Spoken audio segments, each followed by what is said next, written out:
Sobat Maestro, sesaat lagi kita akan bersama-sama mengikuti ibadah raya Minggu GBI Sukawarna. Selamat mendengarkan.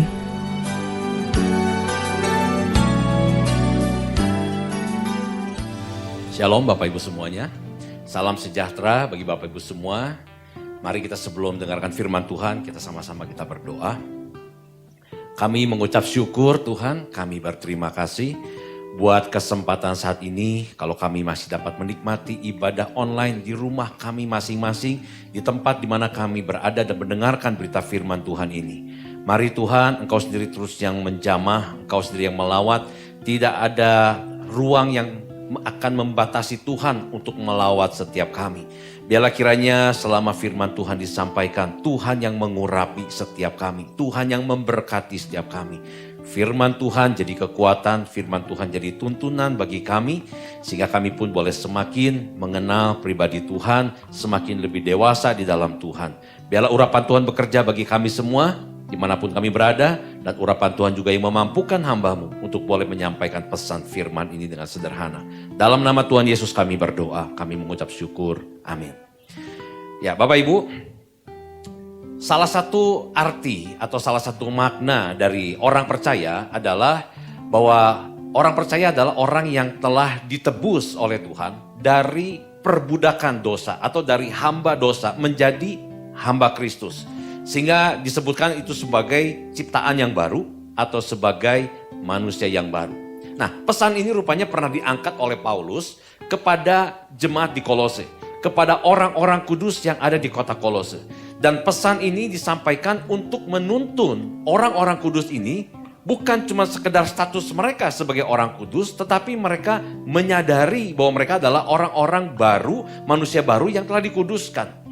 Nah, maka dari itu Bapak Ibu, pesan yang sama yang Paulus pernah sampaikan kepada jemaat di kota Kolose dengan segala aturan-aturan yang mengatur kehidupan orang-orang kudus, sehingga mereka disadarkan bahwa mereka adalah manusia yang baru di dalam Tuhan Yesus. Mereka adalah ciptaan yang baru. Nah, pesan yang sama yang saya mau coba sharingkan pada kesempatan saat ini, bahwa kita adalah sebagai manusia yang baru, punya tanggung jawab sebagai manusia yang baru ini, yang telah ditebus oleh Tuhan dari hamba dosa menjadi hamba Kristus.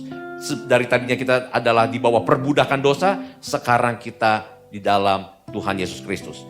Nah, kita lihat sama-sama ayatnya dari Kolose pasal yang ketiga, mulai dari ayatnya yang kelima. Kolose pasal yang ketiga, mulai dari ayatnya yang kelima. Karena itu matikanlah dalam dirimu segala sesuatu yang duniawi, yaitu percabulan, kenajisan, hawa nafsu, nafsu jahat, dan juga keserakahan, yang sama dengan penyembahan berhala. Semuanya itu mendatangkan murka Allah atas orang-orang durhaka. Dahulu kamu juga melakukan hal-hal itu ketika kamu hidup di dalamnya. Jadi tanggung jawab yang pertama yang Paulus coba sampaikan pada jemaat di Kolose adalah bahwa mereka sebagai manusia baru, mereka harus mematikan. Apa yang perlu dimatikan? Ayat ini berkata, karena itu matikanlah dalam dirimu segala sesuatu yang duniawi. Artinya matikanlah dosa yang ada di dalam dirimu. Bapak Ibu, dosa tidak pernah mati atas kita. Kita yang harus mati terhadap dosa. Dosa selalu mencari atau selalu mengintip ke dalam hidup kita. Kapan ada kesempatan yang baik? Kapan kita membuka celah atas dosa untuk bisa bekerja masuk ke dalam hidup kita? Iblis selalu menantikan kapan jalan itu terbuka untuk dia bisa mengambil keuntungan dari setiap sikap, dari setiap perbuatan kita, dari setiap kehidupan kita. Oleh karena itu pesan Paulus di sini, kita nggak bisa mengatur apa yang ada di luar, dosa yang berkeliaran di sekitar kita artinya. Tetapi yang Paulus sampaikan adalah matikanlah dalam dirimu. Berarti yang perlu dimatikan adalah di dalam kita. Kecenderungan untuk berbuat dosa itu Bapak Ibu. Setiap manusia daging kita selalu punya kecenderungan untuk melakukan dosa.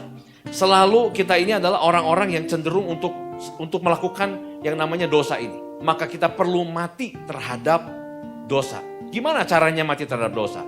Hindari tempat-tempat, suasana-suasana atau keadaan-keadaan yang memang bisa memancing kita atau bisa mendorong kita jatuh di dalam dosa. Kalau kita tahu ketika kita hanya seorang diri di kamar, lalu kita masuk ke dalam internet dan kita mudah sekali jatuh ke dalam dosa sebab kita mengunjungi situs-situs yang tidak pantas, maka hindarilah suasana yang seperti itu. Jauhilah suasana di mana kita hanya sendirian lalu kita masuk ke dalam internet. Mungkin kita bisa lakukannya di ruang keluarga dengan adanya beberapa orang, ada keluarga kita di sana yang juga bisa memperhatikan. Minimal mereka bisa lihat apa yang sedang kita lihat. Dengan cara begitu kita akan terhindar untuk bisa terjerumus jatuh ke dalam dosa. Karena kita punya kecenderungan untuk lakukan saat itu dalam suasana seperti itu. Hindari juga mungkin pergaulan yang salah. Sebab pergaulan yang salah akan juga menjerumuskan kita masuk ke dalam dosa. Alkitab bilang pergaulan yang buruk merusak kebiasaan yang baik. Alkitab juga bilang dengan siapa kita bergaul kita akan jadi sama seperti itu. Jika kita bergaul dengan orang bijak kita akan jadi orang yang bijak. Makanya benar-benar perhatikanlah pergaulannya kita. Maka pilihlah pergaulan yang baik. Pergaulan yang justru bisa membangun hidup kita. Yang bisa menambah nilai-nilai hidup kita. Jangan yang membawa kita jatuh atau menjerumuskan kita ke dalam dosa. Hindarilah suasana-suasana mungkin juga kita sadar bahwa kita punya kelemahan. Ketika kita sedang kelelahan karena mungkin sudah bekerja beraktivitas, di tengah-tengah kelelahan kita mudah sekali terpancing emosi. Maka hindari suasana di mana kita sedang mengalami kelelahan, di mana kita pada saat itu mudah terpancing emosi, lalu kita membahas hal-hal yang penting, hal-hal yang harus penuh pemikiran, hal-hal yang melibatkan emosi di sana. Hindari suasana itu. Sebab kita tahu kalau kita membahasnya, mungkin kita akan mudah jatuh ke sana di dalam dosa. Kita akan mudah marah, mudah memaki, mudah mengeluarkan emosi yang tidak baik, dan akhirnya justru akan banyak merusak hubungan di sana. Nah, kita hindari, carilah waktu yang lebih tepat, suasana yang lebih rileks, sehingga kita bisa menggunakan emosi dengan lebih stabil dalam membahasnya. Nah, itulah caranya untuk kita bisa mematikan kecenderungan dosa atas kehidupan kita. Sebab jangan pernah kita membuka celah sedikit pun Bapak Ibu terhadap yang namanya dosa. Dosa itu akan selalu mengincar kita. Dosa itu akan selalu mencari kesempatan dalam hidup kita. Kitalah yang perlu menutup celah itu rapat-rapat dengan cara hindari suasana, keadaan, tempat, pergaulan yang bisa mendorong kita jatuh di dalam dosa. Ini yang perlu kita lakukan yang pertama Bapak Ibu sebagai manusia yang baru. Nah yang kedua, ayat yang ke-8. Ayat ke-8 dikatakan, tetapi sekarang buanglah semuanya ini, yaitu marah, geram, kejahatan, fitnah, dan kata-kata kotor yang keluar dari mulutmu. Jangan lagi kamu saling mendustai, karena kamu telah menanggalkan manusia lama serta kelakuannya, dan telah mengenakan manusia baru yang terus-menerus diperbaharui untuk memperoleh pengetahuan yang benar menurut gambar kalinya. Jadi yang kedua, setelah yang pertama bahwa kita harus matikan kecenderungan kita terhadap dosa, maka yang kedua adalah buanglah segala perkataan-perkataan yang buruk. Alkitab sudah jelas menunjukkan banyak sekali contoh-contoh di mana jenis perkataan yang buruk yang bisa keluar dari mulutnya kita. Ada marah, ada geram di sana, ada fitnah, ada kata-kata kotor, ada dusta, mungkin ada gosip, ada segala perkataan-perkataan yang tidak pantas, yang kasar, umpatan, makian, dan seterusnya Bapak Ibu. Nah maka dari itu mulailah kita membangun di dalam diri kita ini atau membiasakan, mempunyai sebuah gaya bahasa yang baru. Nah, tentu sebagai manusia yang baru, kita juga perlu punya gaya bahasa yang baru. Bukan berarti mengubah cara kita bicara, tapi mengubah esensi dalam kita berbicara. Kalau dulu kita esensi bicara atau isi dari pembicaraan kita adalah banyak hal yang tidak pantas, banyak hal yang tidak benar, banyak hal yang buruk, banyak hal yang tidak baik. Maka sekarang mulai diganti Bapak Ibu. Mulai membangun sebuah kebiasaan hal yang baik, sebuah gaya bahasa yang baik. Nah apa itu? Nah ayat yang ke-16, saya ajak Bapak Ibu lihat loncat di ayat yang ke-16. Paulus segera memberikan nasihatnya dalam hal ini. Ayat 16, hendaklah perkataan Kristus diam dengan segala kekayaannya di antara kamu. Jadi langsung Paulus menunjukkan bahwa hendaknya perkataan Kristus, ini tentu firman Tuhan. Jadi biarlah firman Tuhan dengan segala kekayaannya itu yang ada dalam diri kita.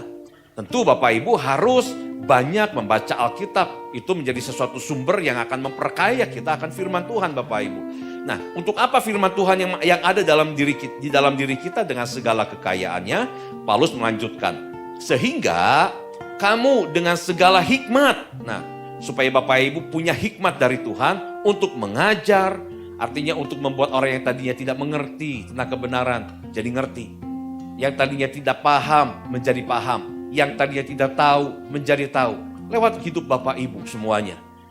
Yang kemudian juga dikatakan di sini, dan menegur seorang akan yang lain. Artinya perkataan kita juga dipakai dipergunakan untuk menasihati orang, untuk memberitahu kesalahannya orang, tapi dengan kasih tentunya Bapak Ibu, tidak dengan kasar, sehingga orang yang ditegur pun dia bisa menerimanya, untuk menuntut orang kepada kebenaran. Lalu sambil menyanyikan mazmur dan puji-pujian, arti mulut kita penuh dengan pujian Bapak Ibu dan nyanyian rohani, kamu mengucap syukur kepada Allah di dalam hatimu, artinya tidak lagi penuh dengan persungutan, belajar mengucap syukur. Nah, ini yang Paulus nasihati sebagai manusia yang baru, hendaklah semua itu yang menjadi bagiannya kita. Waduh, mungkin Bapak Ibu akan segera bilang, aduh tapi saya masih jauh ke arah sana, saya masih mudah sekali untuk ngomel, masih mudah sekali untuk bersungut-sungut, saya masih suka bergosip, saya masih suka mengeluarkan kata-kata yang tidak pantas. Nah Bapak Ibu, tetapi minimal begini, minimal yang Tuhan mau untuk kita lakukan adalah dari hari ke seharinya kita terus bertumbuh. Dari hari ke seharinya kita terus melakukan yang lebih baik daripada yang sebelumnya. Kalau hari ini anggaplah kita masih hanya bisa melakukan hanya 10% saja. Aduh masih sangat kecil ya, masih 10%. Tetapi besok, lusa, minggu depan, bulan depan, Bapak Ibu harus bertumbuh di sana. Harus lebih baik. Kalau diukur berarti presentasinya harus bertambah. Perubahan sekecil apapun, Tuhan menghargainya Bapak Ibu. Pertumbuhan sekecil apapun Tuhan senang. Sama seperti kita orang tua yang kita punya anak, yang dimana melihat pertumbuhan anak, sekalipun dia salah, sekalipun dia jatuh ketika dia berjalan, belajar berjalan, dia jatuh lalu bangun lagi, kita tidak menuntut dia segera lari Bapak Ibu. Tapi kita bisa senang dengan setiap pertumbuhan dan perkembangannya. Demikian pun yang Tuhan lakukan terhadap kita. Dia senang dengan setiap pertumbuhan dan perkembangan kerohanian kita. Dari yang tadinya kita penuh dengan omelan, makin hari makin berkurang, makin hari makin penuh ucapan syukur. Dari yang tadinya terus berdusta, tapi makin hari kita belajar semakin berani untuk hidup jujur, berkata-kata dengan jujur, berkata apa adanya dengan segala konsekuensinya. Itu semuanya menyenangkan hatinya Tuhan Bapak Ibu. Nah itu yang harus menjadi sebuah ciri dari manusia baru. Yang pertama bahwa kita sudah matikan terhadap dosa, kecenderungan terhadap dosa. Yang kedua buanglah segala perkataan-perkataan yang buruk, perkataan yang sia-sia itu dari kehidupannya kita. Yang ketiga Bapak Ibu, kita lihat dari ayat yang ke-12. Karena itu, sebagai orang-orang pilihan Allah yang dikuduskan dan dikasihinya, kenakanlah belas kasihan, kemurahan, kerendahan hati, kelemah lembutan, dan kesabaran. Kemudian ayat 13-nya, sabarlah kamu seorang terhadap yang lain dan ampunilah seorang akan yang lain. Apabila yang seorang menaruh dendam terhadap yang lain, sama seperti Tuhan telah mengampuni kamu, kamu perbuat jugalah demikian. 14, dan di atas semuanya itu kenakanlah kasih sebagai pengikat yang mempersatukan dan menyempurnakan. 15-nya, hendaklah damai sejahtera Kristus memerintah dalam hatimu, karena untuk itulah kamu telah dipanggil menjadi satu tubuh dan bersyukurlah. Jadi Bapak Ibu yang ketiga ini, tanggung jawab kita sebagai manusia yang baru itu adalah kenakanlah. Apa yang perlu dikenakan? Ayat 12 tadi dengan menjelaskan berbagai sifatnya Kristus. Ada belas kasih, ada kemurahan, kerendah hatian, kesabaran, pengampunan, dan seterusnya Bapak Ibu. Nah ini menunjukkan sifat-sifatnya Kristus. Maka tanggung jawab kita sebagai manusia yang baru adalah perlu mengenakan sifat-sifat Kristus dalam diri kita. Karena memang dari mulanya Bapak Ibu semua diciptakan Tuhan. Sebagai manusia adalah manusia yang serupa segambar dengan Allah. Sifat-sifat Allah, sifat-sifat yang ada dalam Kristus itulah yang dari mulanya menempel. Yang dari mulanya ada dalam kehidupan kita sebagai manusia. Hanya memang dosa menghancurkan semuanya itu Bapak Ibu. Nah tetapi tugas kita sekarang sebagai manusia yang telah ditebus dari dosa. Manusia yang telah diangkat menjadi hambanya Kristus. Bukan lagi hamba dosa. Maka kita punya tanggung jawab untuk membangunnya kembali. Nah jadi yang namanya mengenakan itu artinya membangun Bapak Ibu. Membangun satu gaya hidup yang baru. Yaitu sebuah sifat-sifat Kristus di dalam diri kita. Membangun kerendah hatian seperti Kristus yang rendah hati. Membangun kesabaran seperti Kristus yang panjang sabar. Membangun pengampunan seperti Tuhan yang mudah mengampuni Bapak Ibu. Itulah terus yang harus dibangun dalam kehidupannya kita. Nah, hanya ada satu syarat di sini yang saya temukan ketika saya mempersiapkan firman ini, Bapak Ibu. Syarat di mana apa yang harus menjadi bagian kita supaya kita bisa menumbuhkan semua itu, membangun semua itu dalam diri kita. Kita sedikit lompat keluar dari Yohanes pasal yang ke-15 ayat yang keempat. Yohanes pasal 15 ayat yang keempat dikatakan, ini Tuhan Yesus yang berkata begini, tinggallah di dalam aku dan aku di dalam kamu. Sama seperti ranting tidak dapat berbuah dari dirinya sendiri kalau ia tidak tinggal pada pokok anggur. Demikian juga kamu tidak berbuah jikalau kamu tidak tinggal di dalam aku. Jadi syaratnya adalah harus tinggal di dalam Tuhan. Tinggal dalam Kristus. Artinya harus punya kedekatan dengan Kristus. Punya kekaripan dengan Kristus. Kalau kita jauh dari Kristus, terlepas bahkan darinya, maka tidak mungkin. Hal itu menjadi tidak mungkin. Segala sifat Kristus gak mungkin bisa timbul di dalam dirinya kita. Karena ayat ini tadi mengatakan, disebutkan di sini bahwa sama seperti ranting tidak dapat berbuah dari dirinya sendiri. Kita ini sebagai ranting-rantingnya Kristus, Bapak Ibu. Dia adalah pokok anggurnya. Ketika ranting menempel kepada pokok anggur, maka disitulah ada satu kesempatan untuk bisa bertumbuh, berkembang dan berbuah. Tapi ketika ranting ini terlepas, Alkitab jelas tadi mengatakan, kamu tidak dapat berbuah. Kamu tidak dapat menghasilkan sifat-sifat Kristus itu. Jadi syaratnya untuk kita bisa membangun sifat Kristus dalam diri kita, itu bukan karena kemampuan kita. Bukan karena kehebatannya kita. Bukan karena kita pandai dengan segala firman Tuhan. Bukan itu. Itu semua tidak akan menjamin.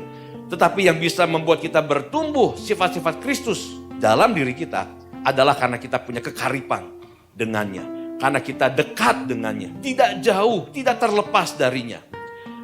Nah Bapak Ibu, ketika saya siapkan ini pun terlintas dalam pikiran saya satu kekhawatiran sebetulnya. Bahwa di hari-hari ini, ketika di dalam masa pandemi yang sekarang sudah 1 tahun lebih berjalan Bapak Ibu, di mana kita semua tidak dapat bisa beribadah secara onsite di gereja seperti dulu.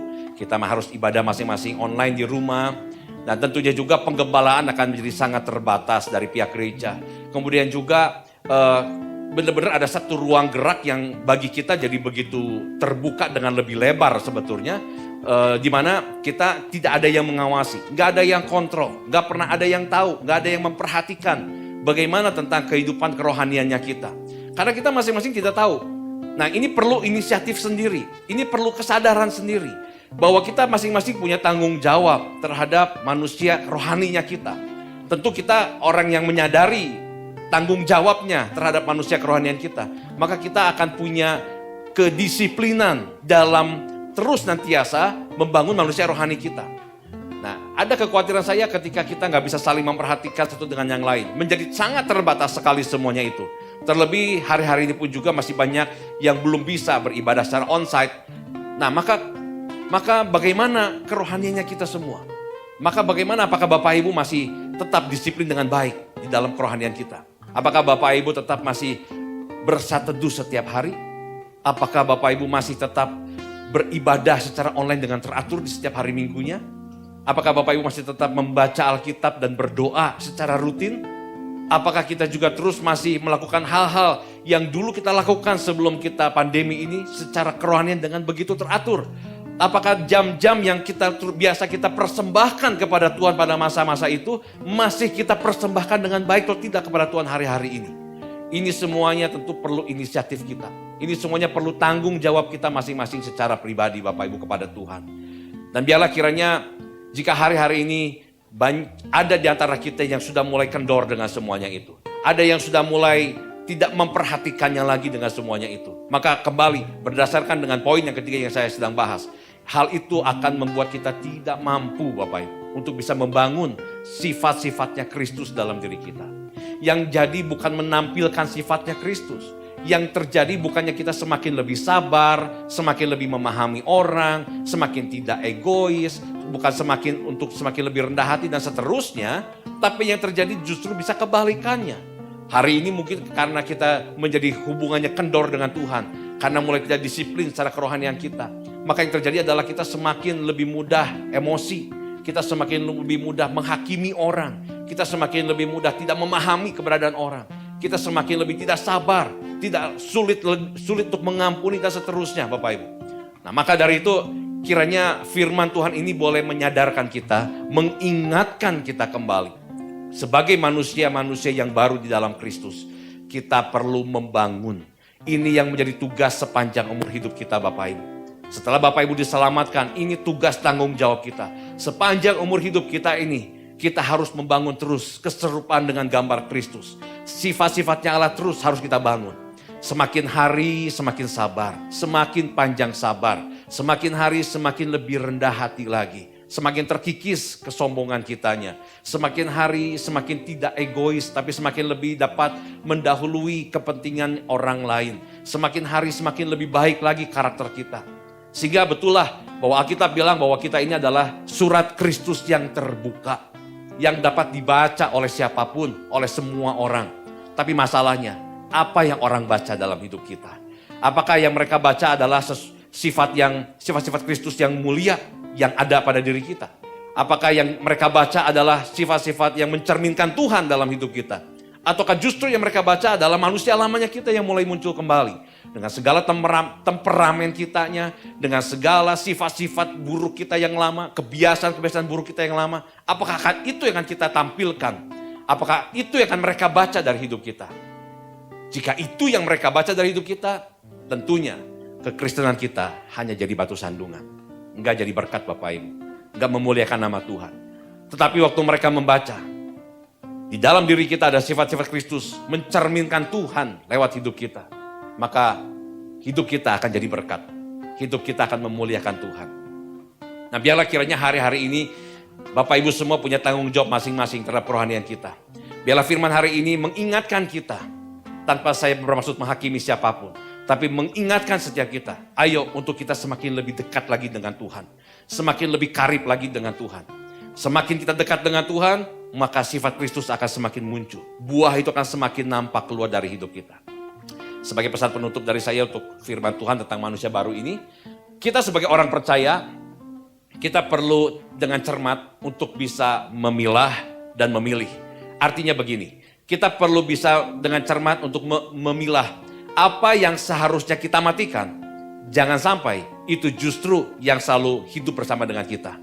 Seharusnya kita matikan dosa yang ada dalam diri kita. Seharusnya kita mulai mematikan segala kebiasaan-kebiasaan buruk yang bisa menuntun kita masuk ke dalam dosa. Itu harus dimatikan. Justru itu yang selalu hidup dalam kita. Itu selalu kita berlumuran dengan dosa-dosa itu.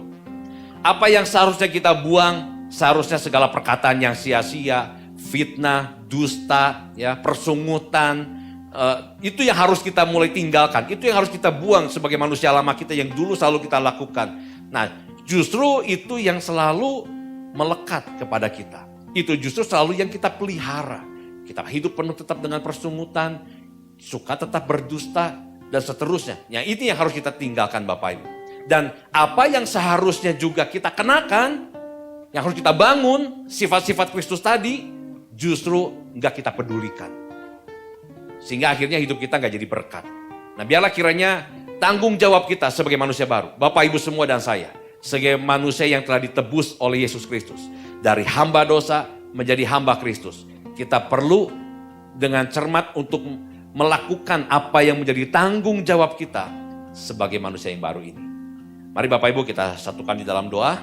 Terima kasih Tuhan, kami mengucap syukur buat kesempatan hari ini kami sudah boleh mendengarkan pesan firman Tuhan. Kami disadarkan bahwa tanggung jawab kami sebagai manusia yang baru, manusia yang telah ditebus dari perbudakan dosa, dari hamba dosa, dan sekarang kami adalah hamba-hambanya Kristus. Maka sebagai hamba Kristus kami belajar untuk selalu mau mematikan kecenderungan untuk melakukan dosa. Kami mau hidup benar dan berkenan di hadapannya Tuhan. Kami mau membuang segala gaya bahasa kami yang tidak memuliakan Tuhan. Kami mau mulai membangun dalam hidup kami perkataan-perkataan yang baik, kebiasaan yang baik, kejujuran, mengucap syukur, dan semua hal yang baik itu yang kami lakukan ya Tuhan. Dan juga kami mau terus membangun untuk mengenakan sifat-sifat Kristus dalam diri kami. Kiranya Roh Kudus tuntun setiap kami di tengah-tengah setiap pergumulan yang sedang kami hadapi. Kami mungkin ada yang sedang bergumul dengan masalah kesombongan. Tuhan yang tolong kami sehingga kami dapat belajar semakin lebih rendah hati. Yang sedang bergumul dengan kesabaran. Tuhan yang tolong kami sehingga kami semakin lebih panjang sabar. Yang sedang bergumul dengan ketiadaan pengampunan, dengan kerasnya hati, Tuhan yang tolong kami supaya kami dapat belajar mengampuni seperti Tuhan yang sudah mengampuni kami. Biarlah kami boleh lewat hidup kami ini boleh memuliakan nama Tuhan dan jadi berkat bagi sesama. Terima kasih Bapak, dalam nama Tuhan Yesus kami berdoa, kami ucap syukur. Amin. Sekarang terimalah berkat Tuhan. Kasih karunia yang berlimpah-limpah daripada Allah Bapa dalam Anak yang tunggal Yesus Kristus.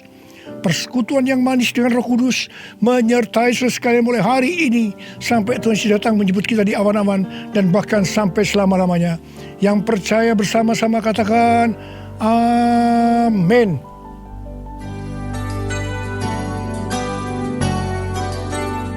Sobat Maestro, Anda baru saja mengikuti ibadah raya Minggu GBI Sukawarna. Terima kasih atas kebersamaan Anda. Selamat hari Minggu dan Tuhan Yesus memberkati.